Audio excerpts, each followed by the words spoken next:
This AI business was 안녕하세요. why that fellow was 김동욱 departing 목사입니다. from evangelicalism for 오늘도 우리 orthodoxy. 날마다 He didn't want 기막히세요. some digital machine 저희가 helping with the 나오신 sermons, so he 여러분의 departed for greener 진심으로 pastures where the divine liturgy does 하나님께서 not require 오늘도 any sermon at 우리에게 all, 필요한 or where the words are served 하나님의 up by 말씀 someone who's been dead for 채워주실 줄을 1600 years. 믿습니다. That is like leaving evangelicalism because the 오늘은 pastor wears 고린도전서 funny shirts, 3장 for Roman Catholicism where they wear 10절에서 funny hats instead.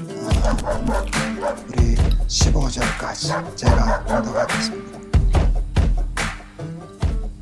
내게 주신 Our book 하나님의 은혜를 giveaways. 따라 The canon 내가 title being given 지혜로운 away November 건축자와 18 through 같이 22 is my wife's book, Learning 다른 Content. 이가 그 위에 Before writing 세우나 this book, Nancy had 그러나 spent a 각각 number of years 어떻게 teaching 그 위에 women's book studies 세울까를 through some great Puritan titles 조심할지니라. on the topic, 이 such as Burroughs' 바깥은 Rare 것 Jewel 외에 and Watson's All 능히 Things Are 다른 Good. 터를 닦아둘 This 자가 book is a 없으니 distillation of that sort of 이처는 곧 classic 예수 wisdom, 그리스도라. translated for modern women. Also, in 만일 the flurry of 누구든지 activity 금이나 last week, I 은이나 neglected to put 보석이나 up a link for C.R. 나무나 Wiley's great 풀이나 book, 지푸로 In the 이 House of 터 Tom 위에 Bombadil. 세우면 Hope you found your 각 way to that 사람의 great title 공적이 anyhow. 나타날 And in my 터이기에 Mablog shop, I'm now 그날이 giving away 공적을 밝히리니 21 prayers for 이는 pastors on 불로 the Lord's Day, 나타내고 letters of 그 marital 풀이 각 counsel, not 사람의 here, 공적이 proof as 없다는 moral 것을 obligation, no 시험할 artificial sweeteners, 것입니다. and new today, N.T. 만일 Wright rides 누구든지 a 그 pale 위에 horse. 세운 공적이 Introduction. One of the great 그대로 있으면 상을 characteristics of 받고 modern Reform preaching and 누구든지 그 teaching is 공적이 that there appears to 부족하면 be a deep and 해를 abiding 받으리니 aversion to making any 그러나 concrete 자신은 구원을 applications. 받되 Sometimes 불 various things are 가운데서 받은 것 decorated as though they might be a 같으리라. matter of possible 아멘. application, but this is illusory, like a heat shimmer off a highway in New Mexico in 제가 August. 이제 Your car 갑상선 blows right 수술한 through 지가 it. We're a preacher to come 보름이 upon a 좀 넘은 것 congregation 같은데요. unawares and give them a dose of any concrete or tangible 조금씩 things to 아주 do, 조금씩 나아지는 saying 것 it was 같아서 because God wanted them to. 두 The 달 chances 되면 are pretty 정말 good that a good third of 괜찮아질 the 것 assembled would go into anaphylaxis, 좀 힘들지만 with heels drumming on the floor and everything. 어제 A 그저보다는 visiting charismatic cousin 좀 might even 나아질 come 것 to the 같습니다. conclusion that the church's 여러분 많이 Presbyterian 기대해 cousin 주시면 attends wasn't half bad, for instance. One time, many years ago, a bit of 우리 publishing 기독교 business took 신앙에 me to 있어서 another city, 굉장히 and I 중요한 was 게 there 있어요. over a Sunday. My 미시를 host took me 섬기는 to worship at 사람들하고 his church, 전혀 which was a 반대되는 게 big box 있죠. evangelical church. The 미시는 pastor of that 운명과 church was something of a 팔자를 hot 믿어요. commodity at the time, that 그러니까 time being the 우리 80s. 인생을 And I 지구로 remember 비유할 being 때 really struck by one 우리의 aspect 인생의 of the 집은 sermon. The scriptures 우리가 were 짓는 open, 게 the 아니라 exegesis was 신이 solid, and the 지어준다는 doctrine 것이에요. was sound. But the whole 너는 thing was still 여기 살아라, unsettled in a 저기 floaty 살아라. kind of way. I 너는 remember 몇 telling 평짜리 someone later 살아라. on that it was 이게 as though he 운명과 fashioned a number of 팔자처럼 spikes in his 그냥 forge, 주어진다는 gave one to 거예요. each parishioner, 이게 and then 마음에 안 simply 들면 assumed that everybody 그걸 would be good 바꿔야 enough to take it 되는데 home and drive it into 내 their 힘을 own 못 hearts. 바꾸니까 There was no application. And this really is the besetting sin of Reformed preaching today. It isn't 제사 Reformed. 지내고 This is the fault of 우리 재물 evangelical 드리고 preaching today. 그래서 It isn't 신의 마음을 evangelical. 움직여서 The only complaint I 이치를 have with the 바꾸는 pilot of 것이죠. this flight is that he won't 그걸 ever 팔자를 land, 거친다. and it is getting pretty 운명을 tedious up there in 바꾼다. the air. There are numerous reasons for this. They are afraid of being 기독교 accused of 하나님은 legalism. They 우리를 don't want to 그렇게 quote-unquote bind 운명화하시는 분이 consciences. 아니에요. And above all, they don't want any 가진 trouble. 마음대로 But the Puritans were 누구에게는 not so. 이집주고 저집주고 They would lay out the 그러지 doctrine in painstaking 하나님은 detail. Having done so, they 우리 would turn to their 스스로의 next task, 집을 a most necessary 건축할 수 task, 있는 which is to push those 자유와 doctrines into every 기회와 last application 능력을 cranny 주시는 that they could 분이시고 find, doing their 그리고 best to 우리가 sound 집을 like the 잘 Westminster 지을 수 Larger 있도록 Catechism when the divines 아름다운 were 집을 going good. 건축할 수 있도록 Richard Baxter famously 도와주시고 urged preachers to 축복해 screw the 주신 truth into their 하나님이세요. minds and work 그래서 Christ into their 하나님은 affections. 우리에게 And Baxter was not 자유의 hesitant to screw down every last plank in the 여기 lives 보면 of his listeners, 지혜로운 as his directory illustrates very 건축자라는 well. And why 말씀을 not? Modern 표현하시고 preachers won't devote themselves 하나님은 to 우리를 application. And why? The 건축자, reasons range from caution 스스로의 to 인생을 cowardice. Caution 건축할 수 isn't 있는 evidence when the preacher is 건축자로 trying to sidestep or avoid any mild 허락해 disturbances in his otherwise placid 우리가 우리의 mood. 인생을 Tea times 건축하려고 wait 할 for no 때 man, and he doesn't want to 아름다운 answer any 집을 more 지려고 questions 할 than he 때 needs to. 여기까지 This sort 꼭 of mild 중요한 게 avoidance 있어요. often works out because there are a 저도 whole lot 예배당 of parishioners who want to be left alone every bit as 예배당 much as the preacher 건축할 wants to 때 be left alone. 제가 They 많이 don't want to 기도하고 ask questions any 생각했어요. more than the 어떡하면 preacher wants to answer them. And 예배당을 cowardice 잘 isn't 지을 수 evidence when a 있을까? preacher 네. knows that to address volatile 제가 topic 생각한 X 거는 in any biblical way 설계였어요. would be like tossing a hand grenade into the 저는 goldfish 예배당에 bowl. He 돈을 doesn't want 많이 that 들고 reaction, 싶진 or any 않았어요. reaction really, 그냥 and so he 실용적으로 assiduously avoids 사람들이 volatile topic 모여서 X. 예배하면 To get 되지. into that, he says, 그걸 would be to get 뭐 into 너무 quote-unquote 요란하게 politics. If a pastor stumbles into something like that, entirely by accident, the leadership team will have 3 days of meetings devoting themselves to the most agonizing forms of damage control. You see, there was some unexpected but significant congregational pushback, and then disaster of disasters. Somebody outside the church took notice of the gaffe and raised a stink online. And then, if the elders do come to a vote and actually decide to back their pastor, they will vote to keep their heads down. Nothing needs to be done, knock on wood. And then the elders all go home and talk to their wives, which results in half of them sending emails and text messages to the others that say something like, on reflection, I would like to revisit, or after much prayer, I think we should, or over the years, I've learned to rely on my most trusted counselor. The end result of all this pother, dither, and hugger-mugger is either that the pastor issues a groveling apology for having said boys will be boys and girls will be girls, and a sermon no less, with children present, or it sometimes happens that he will be thrown off the back of the sledge to fend for himself on the Russian tundra. Got a little list. It would be cowardly and hypocritical, would it not, to write anything like the foregoing and then not give any specifics. But like the Lord High Executioner and the Mikado, a highly entertaining hate crime from another era, I've got a little list. Just how bad do the government schools have to get before the evangelical pulpits of America denounce them? The answer to that question is that they are not bad enough yet to get more than a small fraction of pulpits to address the corruption. These schools are the state indoctrination network, sin, and so perhaps they ought to be addressed by their proper name. Perhaps this will finally happen when the pole dancing class, up to this point an elective, is made mandatory for all those who identify as girls. Here's another one, also education related. When the situation got dire enough and numerous Christians banded together to plant a classical Christian garden in the much neglected topsoil of a decomposing West, it was not long at all before some enterprising Americans decided to make the whole thing more streamlined. But the choice is classical Christian education with a root ball and fertile soil on the one hand, and cut flower classical Christian education in a great book space, classical charter schools, SCL Vibe, the Hillsdale franchise, and so on. To be fair, not all these efforts are cut flower approaches. Some of them are relying on hydroponic technology to keep the plants going. And to change the metaphor, some, like the CLT, are living in a bad neighborhood with the doors unlocked and the windows open. That won't work out either, but at least there was an effort. This kind of half-assery is only possible because our pulpits have been deadly silent on the sins of secularism, syncretism, and sibilant attempts at alliteration. If our preachers were hot on the myth of neutrality, like they ought to be, this kind of thing would have no traction at all. And when was the last time you heard a sermon on elder qualifications? You know, where the pastor mentions that Paul thought that an elder must manage his household well, 1 Timothy 3, 4, and 5, and that his children must not be hellions, Titus 1:6. Were he to do this, there is concern that half the congregation might swivel in their seats to look at the preacher's son, whose middle name is Hellion, after an uncle on his mother's side. I should also mention the tendency, when sin is mentioned at all, to bring it up as though sin only applies to people considered as bipedal carbon units, and not as men and women, or as boys and girls. When was the last time you heard any distinctively feminine temptations and sins called out? The men get called out as men all the time, especially on Father's Day, and the favorite way of putting it is by telling them to step up. But the women are never urged to step up, even in those areas where the Bible has explicit cautions for women as women. So then, as a public service, allow me to mention that older women should be careful not to drink too much wine, Titus 2:3, that they should guard themselves against the flattery of therapeutic counselors, 1 Timothy 2:14, and they should make sure not to run down their husbands, Ephesians 5:33. That should keep everybody busy for a bit. And I suspect this problem with our preaching is only going to be exacerbated by AI getting into everything.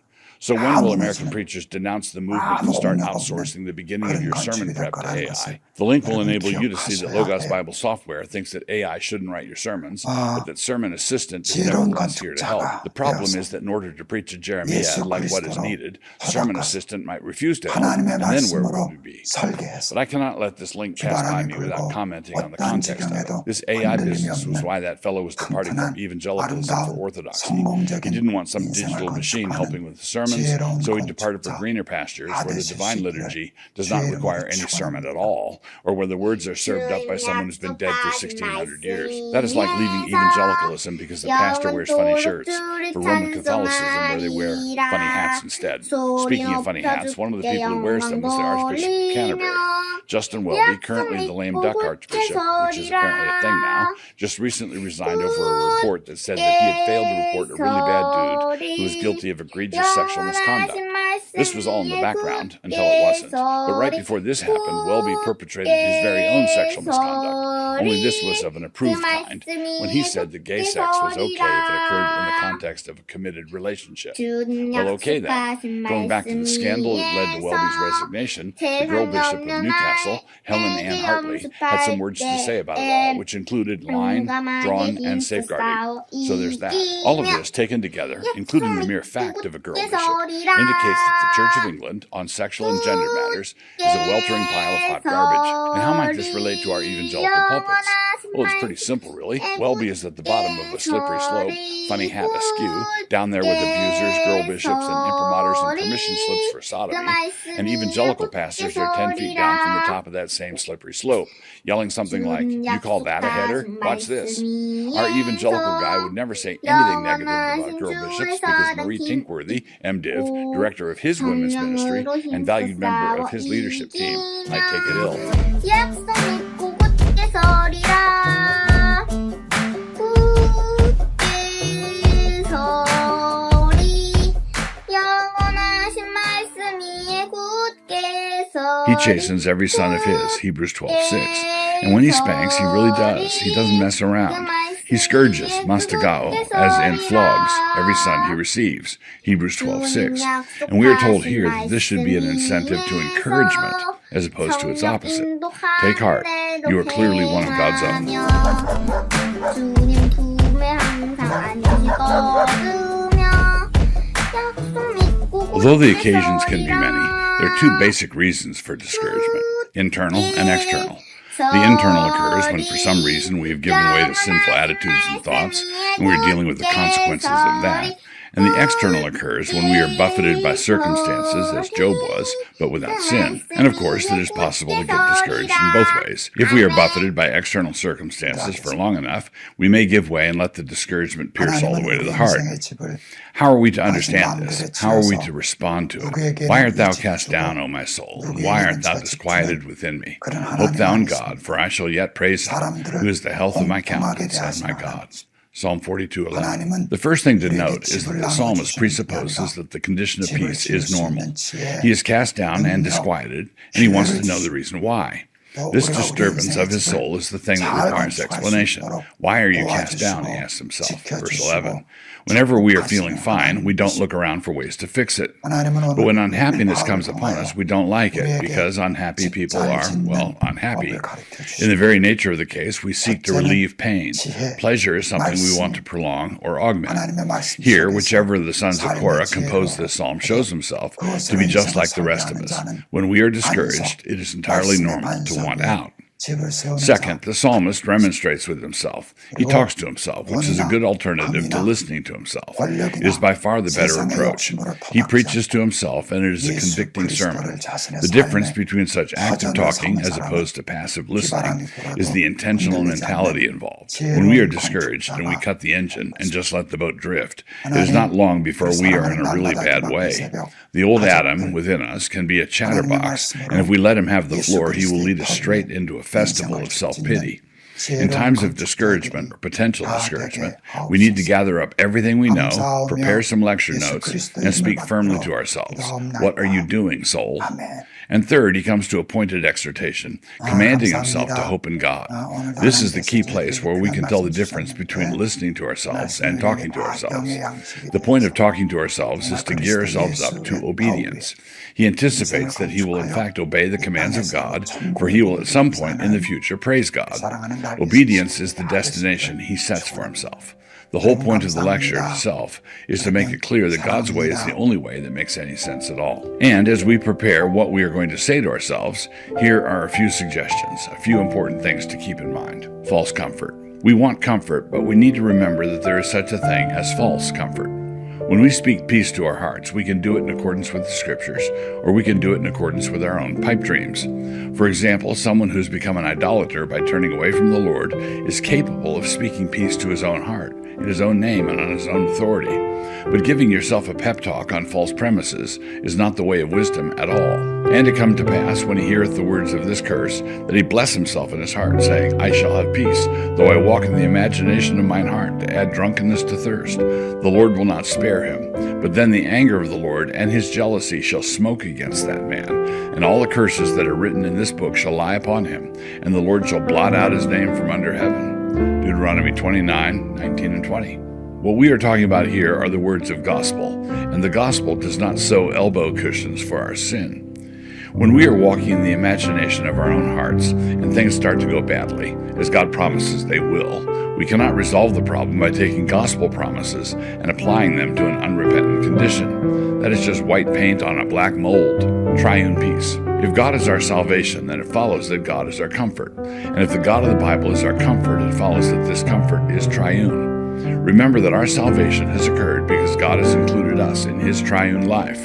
The gospel is triune, just like the God who established the gospel in the first place. And this is why peace for your distress needs to be a triune peace. What do I mean? God the Father has declared that the comfort of peace is to be announced to us, Isaiah 40, 1 and 2. Christ has become our peace by his own blood, Ephesians 2, 13 and 14.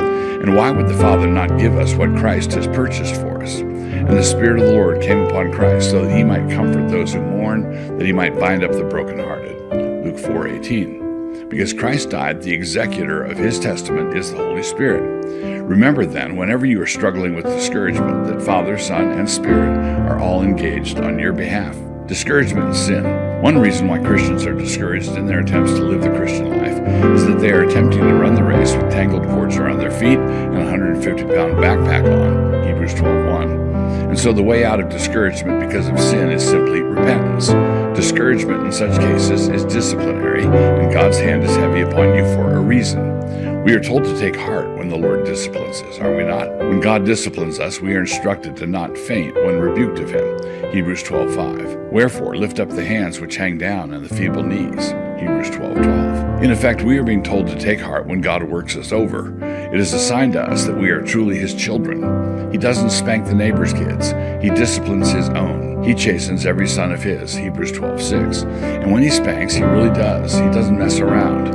He scourges, mastakao, as in flogs, every son he receives, Hebrews 12:6. And we are told here that this should be an incentive to encouragement as opposed to its opposite. Take heart. You are clearly one of God's own. Make sure to repent the sin all the way down to its foundations. And secondly, make sure to repent of the right sin. Don't go snipe hunting in your conscience, making up sins in a vain attempt to get God to lay off.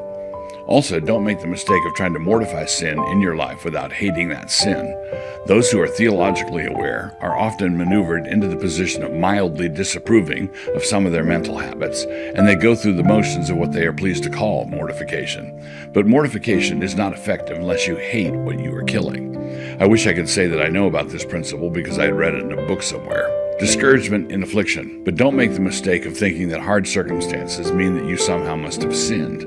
This was the error of Job's failed comforters, Job 2:11. And it was the error of the disciples concerning the man born blind, John 9:2 and 3. It is simply not the case that every affliction that tempts us to discouragement is the result of some sin on our part. Sometimes it is, but there are numerous instances where that is not the case at all. So, do not automatically assume sin when some trial comes upon you. It may be wise to check, but it is never wise to assume. But at the very least, every trial contains a temptation to murmur, an invitation to think that the God of the universe has bungled matters when it comes to your case. But God does all things perfectly well, Romans 8:28. All of our afflictions are hand-stitched, fitted to our circumstances perfectly. Two advocates. When Christians sin or when they struggle with affliction, there is an accuser of the brethren in heaven who is always ready to accuse them there. But thanks to God, we also have an advocate there on our behalf. Christ is our attorney, defending us before the Father, 1 John 2:1 and 2. But keep in mind the fact that the devil does not just accuse you in the heavenly courts, he also accuses you to you. What kind of Christian do you think you are? In such cases, we have an advocate on earth as well as in heaven, John 14:16. The same word describes the office of the Son and the Spirit. Whether you stand accused in heaven or on earth, you have a court-assigned defender, the Son in heaven and the Spirit on earth. Whichever court the charges are submitted, it does not matter. And neither the Son nor the Spirit have ever lost a case. How could they get me off, you might wonder? I'm guilty. They successfully defend sinners like you and me because they never ever argue from your virtues or mine. Their case always presupposes our guilt. They always plead the blood of Christ, shed on earth, and then they plead the blood of Christ sprinkled on the altar of heaven. With that as the plea, there can never be a guilty verdict. No condemnation. Now I'd read pictures for your peace. First, distinguish the money in your bank account, the money in your wallet. There's your basic foundational wealth, and there's the money you have on you. If you are mugged, then the thieves can only take what you have on your person. They cannot get at your bank account, which is not on you. In the same way, a hard day can only disturb that day's peace. You have a fundamental peace that a rainy day cannot touch. Romans 5:1. Second, distinguish peace in the seed and peace in the flower. Often peace in the seed looks and feels like trouble. When you were first converted, you were all of a sudden now troubled over things that had never bothered you before. Don't be troubled over that kind of trouble. It is the best trouble in the world, and the bloom that comes from that bud is the bloom of everlasting life. And third, distinguish peace from a distance, where you can only see the dancing, and everybody looks crazy, and peace up close when you can hear the music. The peace of God is a guardian, a fence, but it does not encircle your vices and sins. Rather, your hearts and minds are protected by the peace of God, which passes all understanding. Philippians 4:7. Do not try to have your heart and mind protect the peace of God. That is like using your head to protect your helmet. The peace of God is the armor, not the thing that needs to be protected. And be encouraged. 이렇게 생각합니다. 참 대단하다는 생각이 듭니다.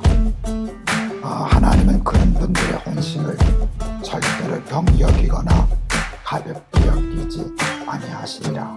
저는 그렇게 The attractiveness of the abolitionist position is that it is simple and straightforward. There are many positions that are attractive in their apparent simplicity. Sermon on the Mount pacifism, or early church socialism, or swear not at all pietism. Simplicity is a virtue, but being simplistic is not. 제가 엄두도 낼 수 없을 만큼 폄하하려는 것도 전혀 아닌데 이런 면으로도 생각해 볼 수 있지 않을까 하는 얘기를 A 좀 week or so ago, Bible 해보려고 Dingers hosted 합니다. another debate on abolitionism versus smash mouth incrementalism.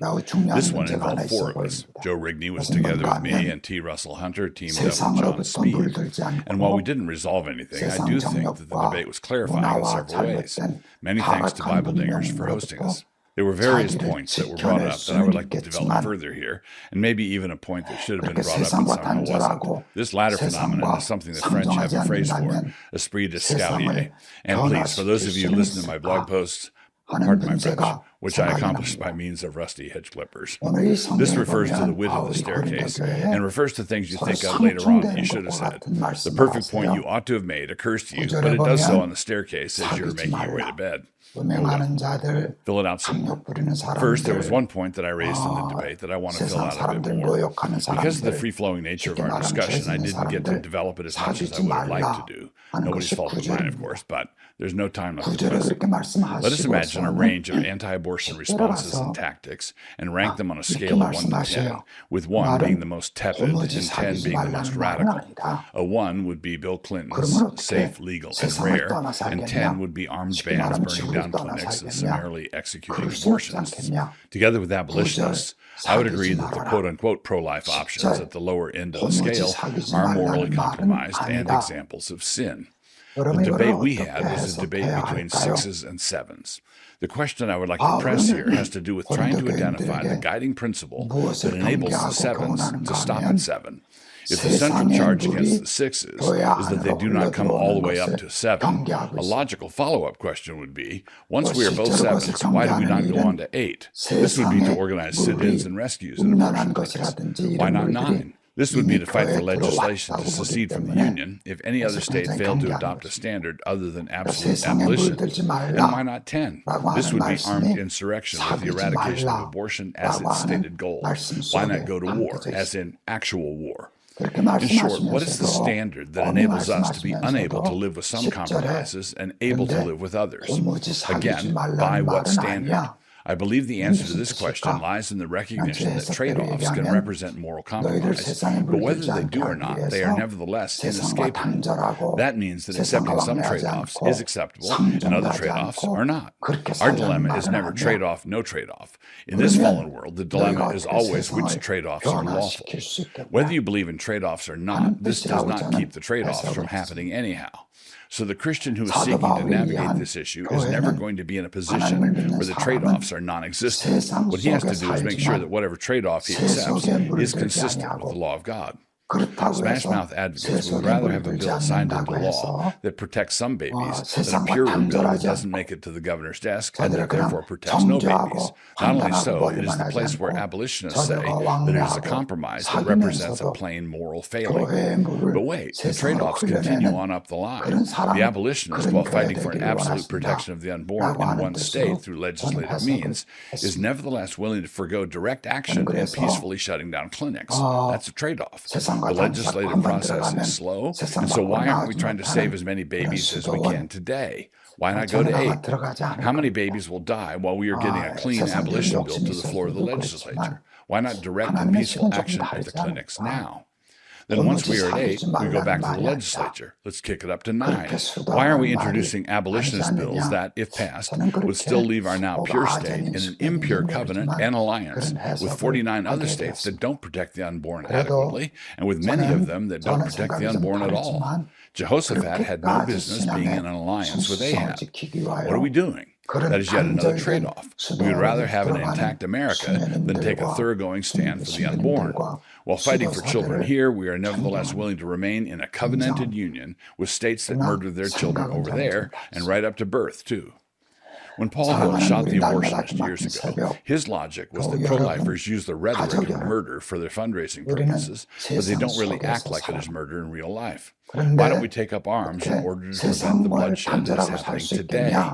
Waiting for a pure bill to get out of committee would just seem to a revolutionary pro-lifer to be just another species of dithering. To a revolutionary pro-lifer, the Smash Mouth guys and the abolitionists together are just a pack of sissies, and with not a dime's worth of difference between them. So what standard does the abolitionist appeal to when debating with someone like Paul Hill? So the Smash Mouth position is that trade-offs are regrettably necessary, and we are responsible to do whatever we can, and to do so while playing the long game. But the abolitionist position is no trade-offs at all. So for them, directed to them, the most reasonable question would seem to be, why the trade-offs then? Why do you stop where you do? Which end of the feet are the toes on? Another point I wish to fill out a bit more is this one. Why is the content of the bill the only thing considered and not the trajectory of the bill? The debate has to do with the lawfulness of signing a bill that said simply, no abortions will be performed in this state after the detection of a fetal heartbeat. The abolitionist position is that such a law is compromised in its very essence, and that no Christian magistrate could ever sign something like that without sinning. The Smash Mouth incrementalist position is that signing such a bill could be a degraded and immoral act, or it could be an act of high virtue. It all depends. Depends on what. Let me give you two scenarios that illustrate both the wickedness and the virtue, and they do so by passing identical legislation. Say that a governor, a professing Christian, signed such a bill, but he did so in a state that had previously had an absolute ban on all abortions. The effect of this law he just signed would be to legalize the killing of unborn children prior to a heartbeat. It would introduce murder into his state. This would be an act of great wickedness. Say that another governor, also a professing Christian, signed a bill with exactly the same language, but he did this in a state in which abortion on demand was already legal and widely accepted. The effect of the law that he signed, this same law with the same wording, would be to save the lives of all the unborn children who had a heartbeat. He would have signed a stronger bill, but no bills of that nature were going to make it to the legislature. Nevertheless, the result of the first signature was that the legalized murdering started, and the effect of the second signature was that a large part of the murdering stopped.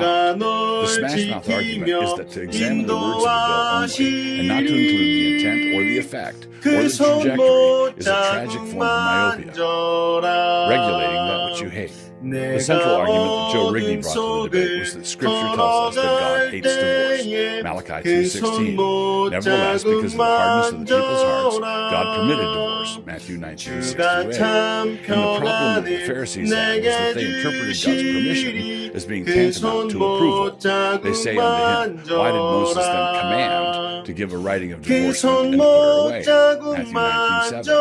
They took the legal permission to divorce as though it were a command to divorce, which it most certainly was not. In short, if God allowed a practice to continue, even though he hated it, then does this not mean that a magistrate, for various prudential and practical reasons, might imitate God in this regard? Now, the comeback could easily be that divorce and murder, while both contrary to God's will, are not in the same category. Murder is the shedding of blood, and thus is a far more serious crime.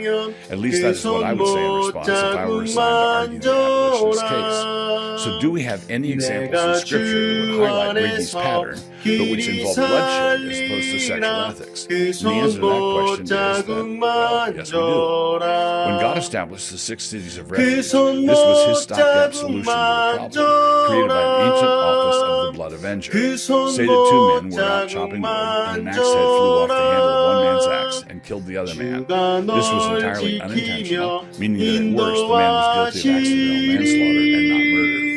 But in the older system, according to an ancient custom, the family of the deceased had a blood avenger who would come and kill the man if this happened to him. And what God does is regulate this practice instead of outlawing it. And the avenger of blood finds it outside the limits of the city of refuge, and the avenger of blood kills the manslayer. He shall not be guilty of blood. Numbers 35:27, NKJV. Note carefully what this is saying. It is saying that a man who is not guilty of murder can nevertheless be killed by another man, and this killer is not guilty of his blood, meaning that he could not be charged with murder. If the fleeing man made it to a city of refuge, they could not turn him over to the blood avenger, and they could not turn him over because he was innocent of the murder charge. And if the blood avenger caught him before he made it to the city, he died. Not because he was guilty, but because he was slain. Now, I don't have any problem saying that this provision, this requirement to establish 6 cities of refuge, was God's way of tapping the brakes on a system of very rough justice that really needed to be phased out. And I would also say that the duty of someone from this family to kill someone from that family because of an accident is yet another example of hardness of heart. But this law given through Moses is not an example of partiality. Not at all. Nevertheless, it was possible for an innocent man to die under this system because of a bit of bad luck. Some ancient practices God just forbade, flat out. No sodomy, no cult prostitution, no graven images. Other practices he phased out by regulating them. Lex talionis, concubinage, polygamy, the blood avenger. And if we want to learn how to distinguish what should be in which category, to the law and to the testimony. Isaiah 8:20. Conclusion. The attractiveness of the abolitionist position is that it is simple and straightforward. The charge that will be brought against the arguments marshaled above, and anything like them, is that they are complicated and stuffed full of words. My reply is that simplicity is a virtue, but being simplistic is not. There are many positions that are attractive in their apparent simplicity. Sermon on the Mount pacifism, or early church socialism, or swear not at all pietism. There are good answers to them all, but they are answers that are stuffed full of words. But they are not just words. They are arranged into arguments. And it is my conviction that they are arguments that need to be answered and not just denied.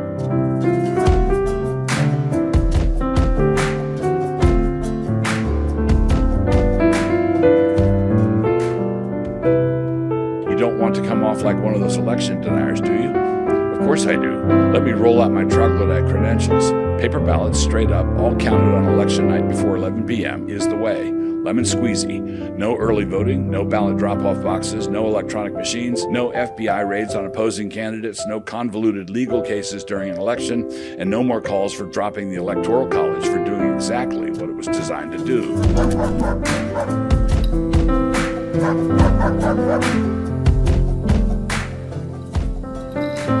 Introduction. I would like to take a moment, dear reader, to explain why ranked choice voting is a really bad idea.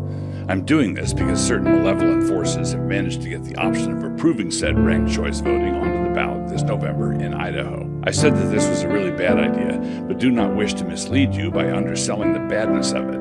If bad ideas were a monarchy, this would be their king. If bad ideas were cliches, this would be a stitch in time and a bird in the bush.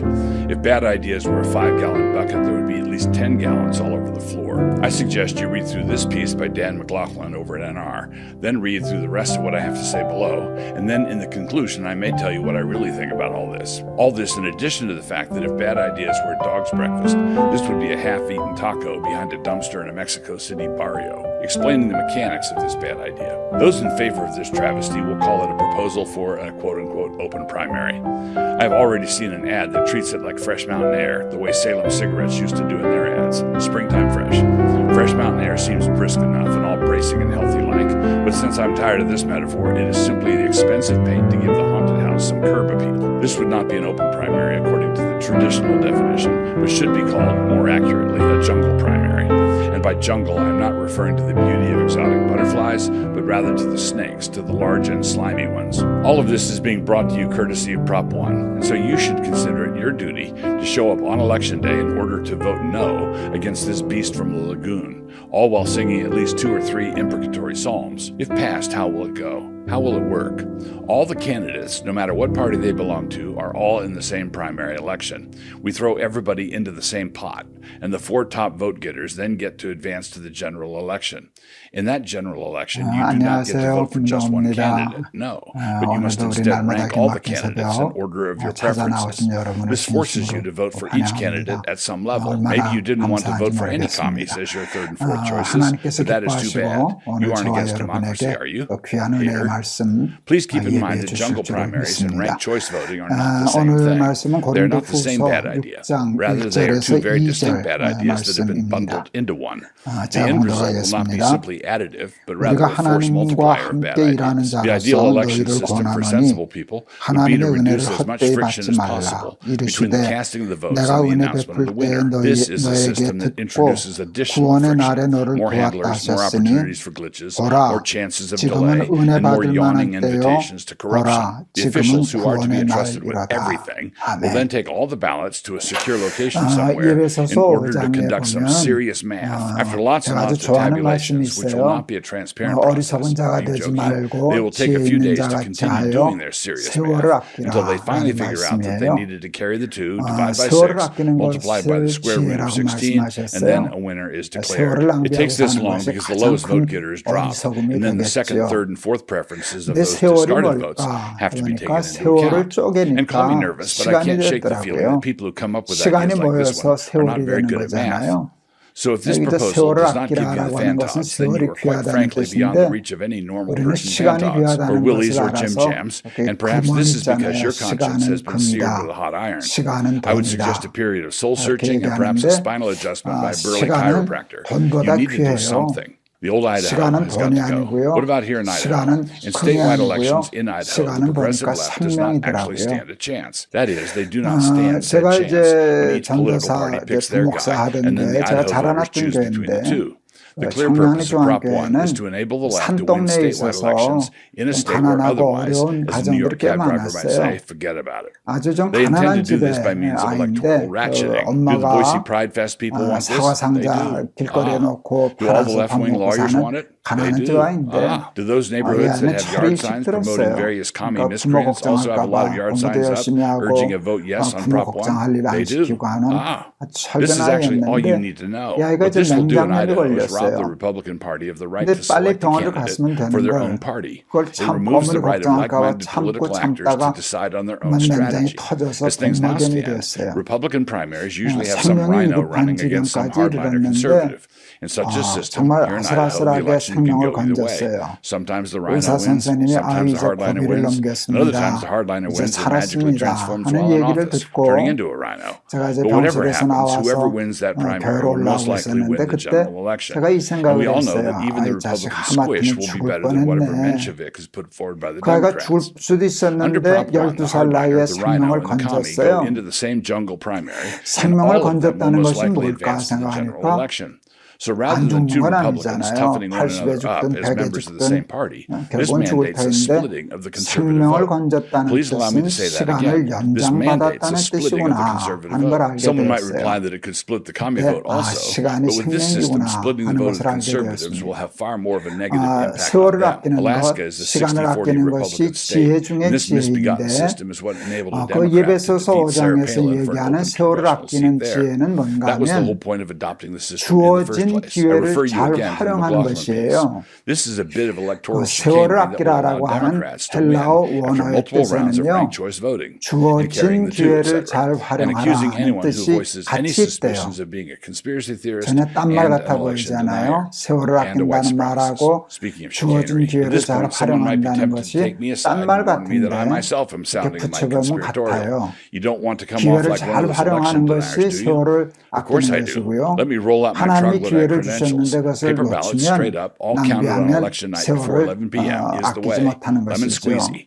No early voting, no ballot 기회에 drop-off boxes, no 대해서 electronic 학교 다닐 machines, 때 no FBI 선생님들한테 raids on 들은 opposing 얘기가 candidates, no 있어요. convoluted legal cases during the election, 사람에게는 and no more 누구에게나 calls 세 for dropping 번의 the 기회가 electoral 온다. college for doing exactly what 그런데 it was 그 designed 기회의 to do. 앞머리는 Just 사자 call me 같고 old-fashioned. Having 뒷머리는 mentioned that, the 대머리 people who want to 같아서 abandon the 기회는 electoral college 앞에서 are also the 잡아야지 people who want to 우물거리다 determine the winner 놓치면 of the World Series 뒤에서는 못 by adding up the 잡아. total number of runs scored in the 저는 series. 말 잘 듣는 Sorry, 은사가 that is not the 있었거든요. baseball 그런 way. 말 들으면 Slaying this 저는 beast 벌써 at the battle 결단을 box. 하는 게 Despite the 오기만 constitutional 와라 problems 나는 with 세 all of 번째가 this, 아니라 첫 reasonable 번째 people 잡을 lack the 거다. confidence that 그래서 the Idaho 사자 Supreme 갈기 Court 잡으려고 would slap it down like 이러고 they should. 있는데 After all, they have 이 parties 예배에 hosted by the 서서 swells of 오장이 Boise to 말씀을 attend, 읽다가 and their wives don't want to go and be stared 금언이 at like something 틀린 the cat just 것이라는 걸 알게 deposited 되었어요. on your throw rug inside the front door. 성경은 It kind of spoils the evening 주어지는 for her. 기회를 말씀하지 Having mentioned 않고 the constitutional problems, 주어진 even though 기회를 that is not likely to be where 얘기하더라고요. the political action is, 성경 I should at least 어디에도 mention one 인생의 aspect of the 기회가 세 번 constitutional 온다는 말은 high-handedness 없어요. involved in all of this.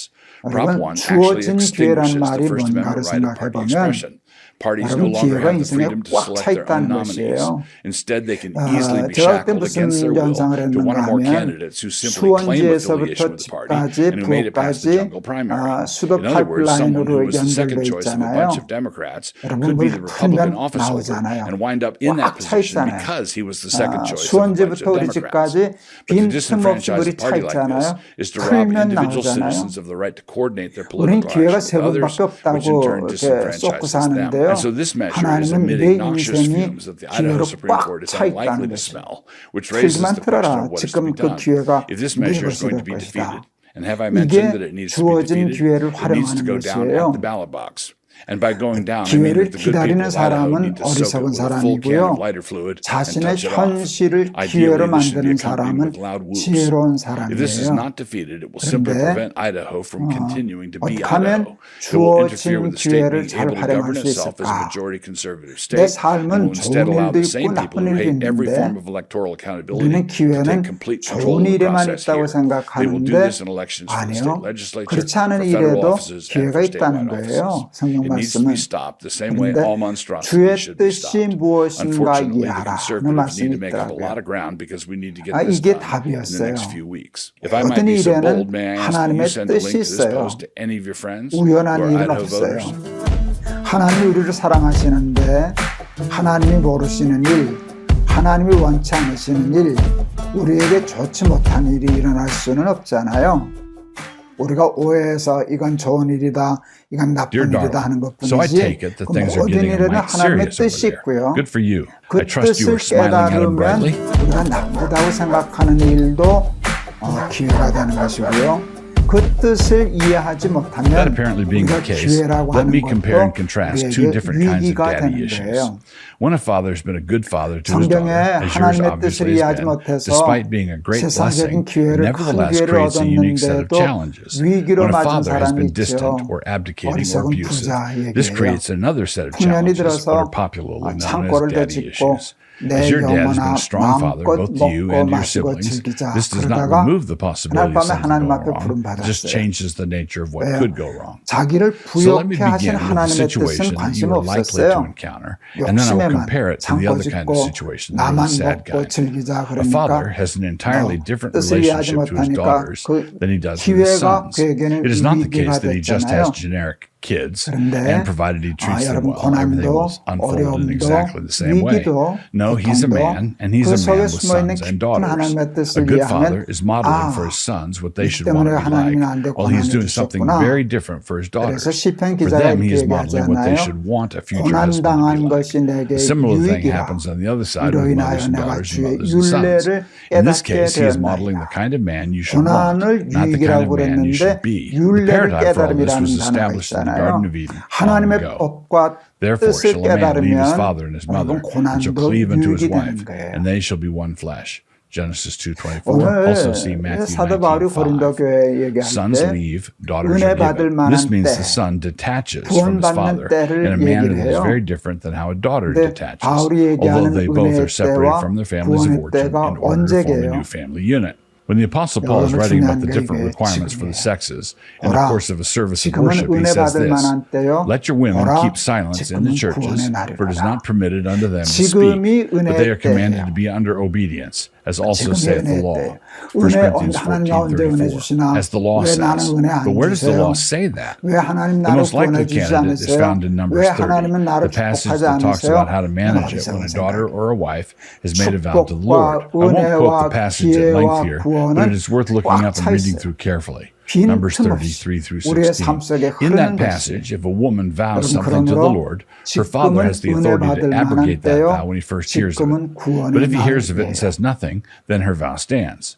This shows how even an abdicating father is held responsible. His inaction is treated by the law of God as action. If this young woman then marries, the same principle carries over to her new husband. If he hears of it and says nothing, then the vow stands.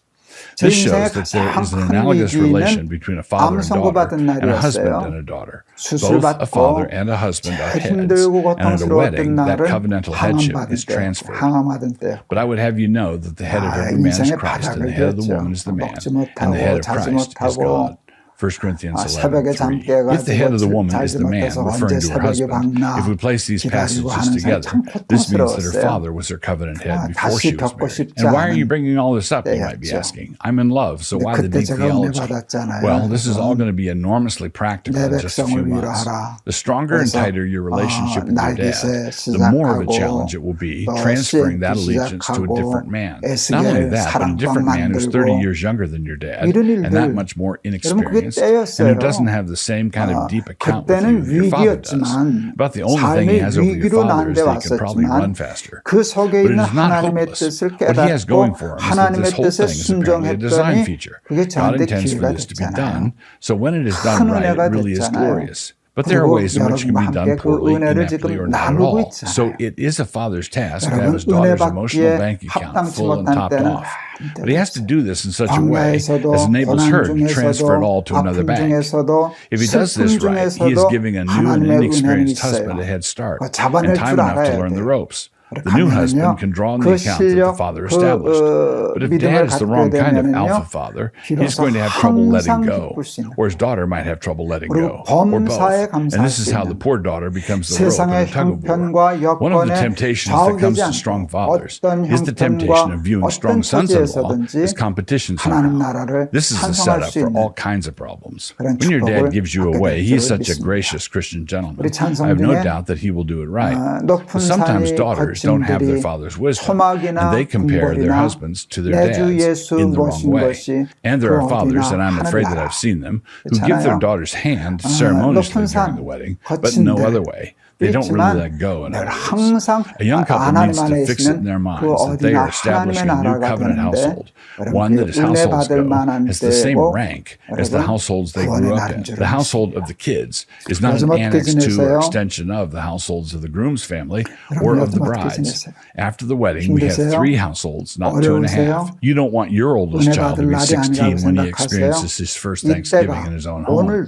I know you folks very well, and I know that they're committed to this principle that I'm describing, and so I know that they're not going to be difficult. But this should still be one of your expectations for Trent. You should be considering whether or not he's the kind of man who would shield you from your well-meaning in-laws, or if your folks were being difficult, from them as well. If you were getting undue pressure from his mother or from your father, which we obviously do not expect, he's the kind of man who will step in between. Will he be the kind of man who would say, Mom, we really want to hear your concerns, and we will consider them and pray through them, but you really need to bring them to me and not to Darla. Good fences make good neighbors, and a good man is always a good fence.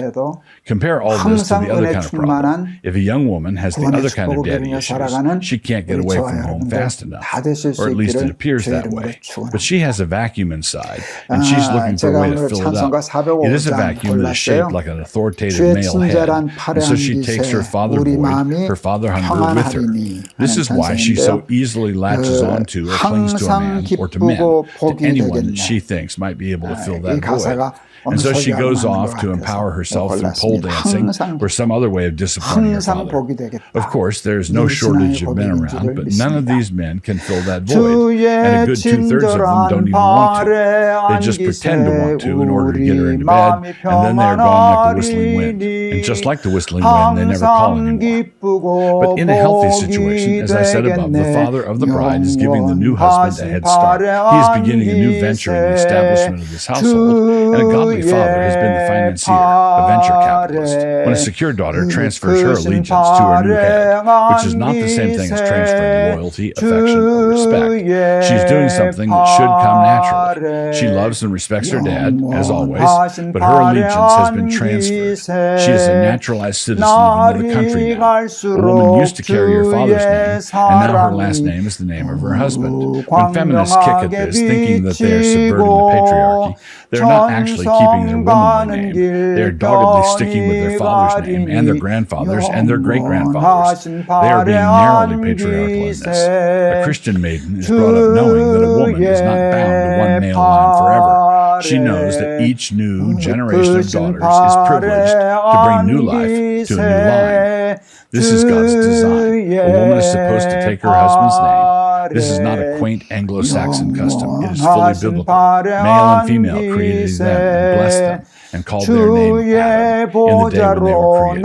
Genesis 5:2. God created them, male and female, and placed his blessing upon that and called their name Mr. and Mrs. Adam. All the LGBTQ plus business is nothing less than hostility toward the blessing of God. You should therefore relinquish your father's name, and you should do it with joy. When your dad gives you away, it is so that you might take a name other than his, and that should bring him great joy.